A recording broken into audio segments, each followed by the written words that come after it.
James 3, 1 through 12, verses and explanation. My brethren, be not many masters, knowing that we shall receive the greater condemnation. For in many things we offend all. If any man offend not in the world, the same is a perfect man, and able also to bridle the whole body. Behold, we put bits in the horses' mouths, that they may obey us, and we turn about their whole body.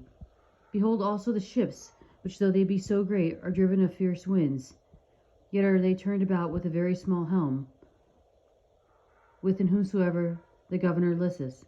Even so, the tongue is a little member, and boasteth great things. Behold, how great a matter a little fire kindleth.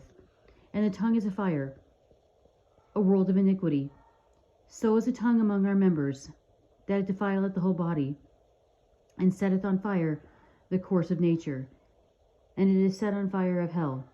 For every kind of beasts, and of birds, and of serpents, and of things the sea is tamed, and hath been tamed of mankind.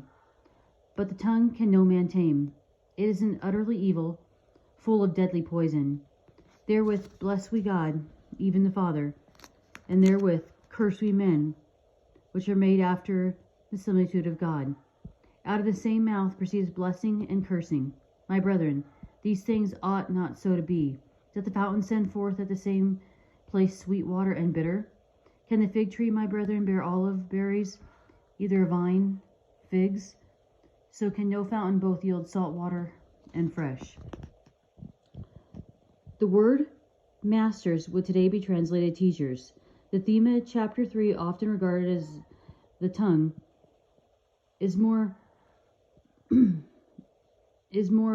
properly the teacher. The chapter progresses from the teacher by his primary tool, the tongue, then to the source of his teaching, his wisdom.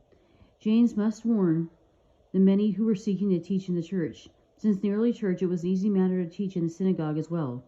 Both Jesus and Paul demonstrate that even strangers could teach. Anyone who thought he had a gift to teach would also want to use it. And if it was misused, James' warning is twofold. Number one, the teacher will receive greater scrutiny from God, because the teacher often passes judgment upon his hearers. And number two, the primary teaching tool is the tongue, which no one can control sufficiently.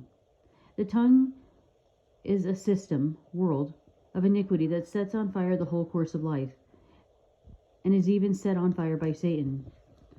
The word tamed occurs in only one other New Testament passage, about the maniac of Gadara, which helps us to establish the proper meaning of the word in James.